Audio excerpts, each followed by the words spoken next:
Dr. Danny Faulkner is an astronomer and researcher for Answers in Genesis, holding graduate degrees in physics and astronomy. Dr. Faulkner has taught at the University of South Carolina for over 26 years, and he serves as the editor of the Creation Research Society Quarterly. Written thousands of papers from numbers of publications as well.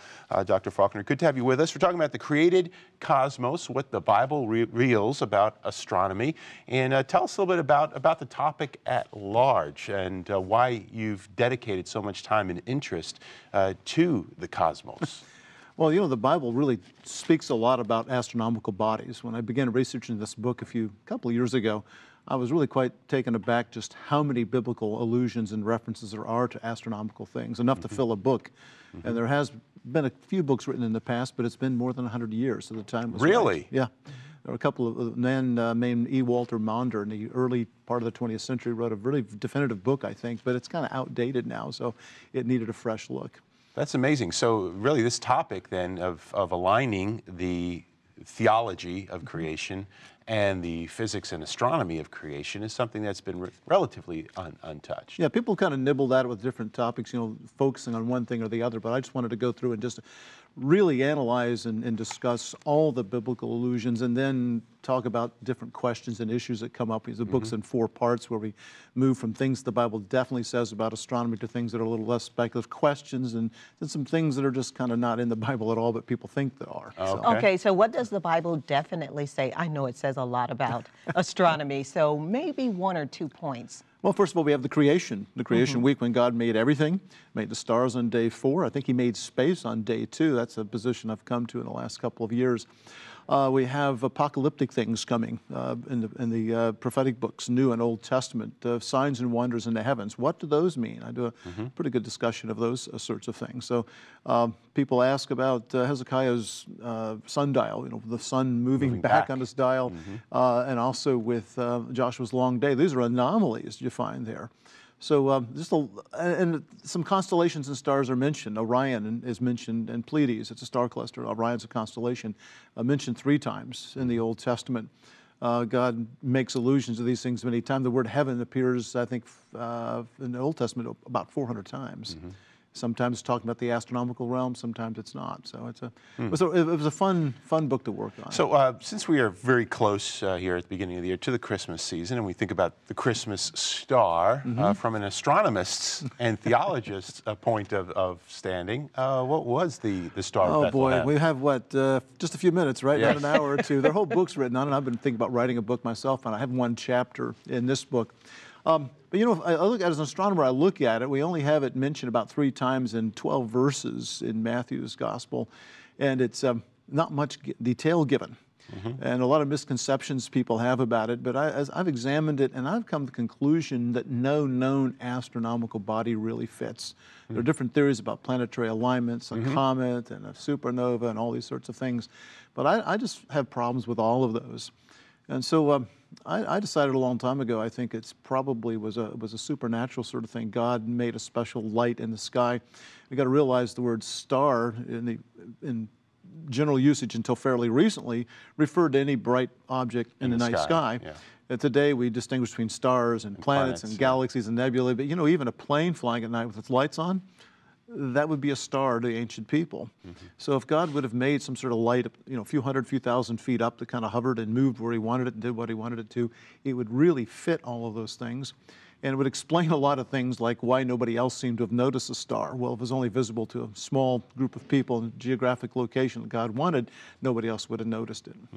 Dr. Faulkner, what's the difference between astronomy and astrology? Got a chapter on that too. It's very confusing. We think biology and geology, that logos ending makes you think it's the science.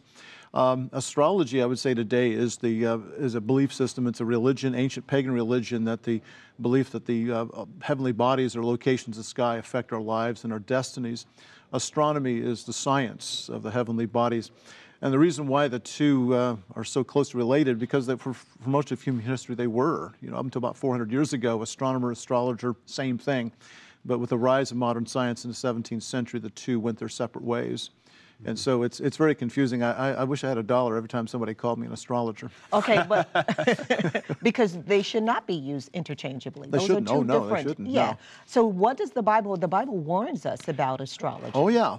There are, particularly later on, apparently in the Old Testament, early on, astrology wasn't a problem. Later on, the ancient pagan cultures were really wrapped up into it.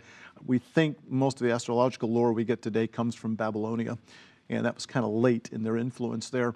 But there are specific warnings against following astrology and astrologers, but there are also warnings against other pagan deities.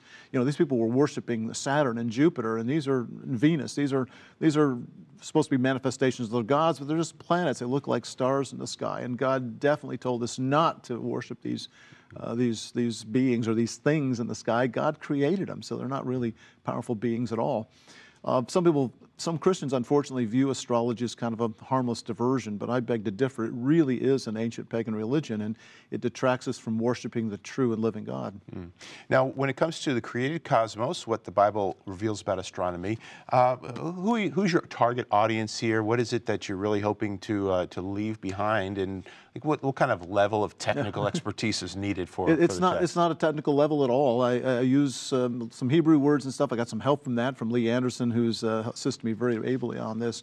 So I'm not a Hebrew scholar in the least, but it's written for the informed Christian who wants to learn more. I think high school would be an up from there. Any adult would get a lot out of it. I don't go into technical terms at all because it's not a book about astronomy per se.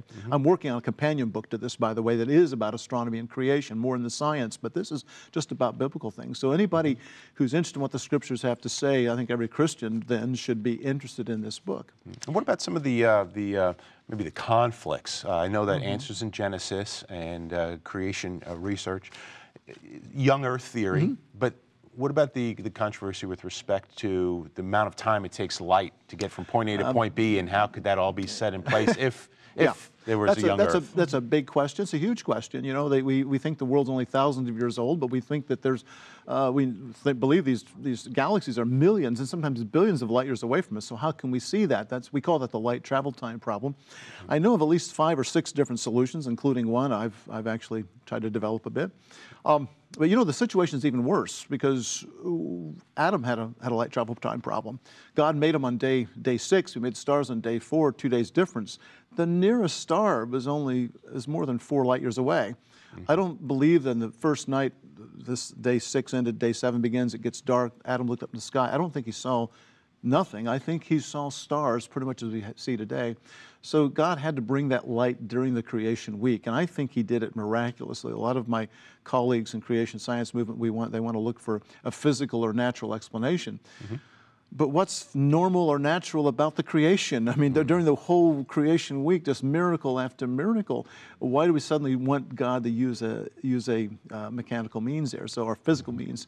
So I believe that too is a miracle. God's not doing that much anymore, but he's sustaining the creation. But that's one of the issues we take in the book there. I think it's in the book of Romans, the first chapter. You know, people talk to me, atheists, we interview them. I've interviewed them before, and they say, you know, how can someone in a foreign country who doesn't even speak English, has never heard the gospel, become a born-again Christian? And I said, well, they can look into the heavens and see that God is real and that he exists, the creation. Kind of talk about that a little bit. Is that a good defense that I use? I think it is. You know, Romans 1 does tell us that we are without excuse. He goes through the list of what's wrong with humanity in that first chapter of Romans, and he comes to the conclusion, well, you know, there is a creation. God has revealed himself in the sense of his power and his might. He does exist. 2 things you can learn from the creation. It's not enough to tell you everything you need to know, but at least should get you started and start searching. And I think if you really start to search, the Lord will provide a means for the word to be brought to you, a gospel message, missionary work, or whatever. But yeah, we're without excuse because of the very creation around us reveals God's existence. And you know, Psalm 19 is tied in with that, with the heavens declaring God's glory. To me, as an astronomer, as a scientist, I can't fathom how a person can examine the world around us and come to the conclusion there's no God. That doesn't make any sense to me. Something doesn't come from nothing.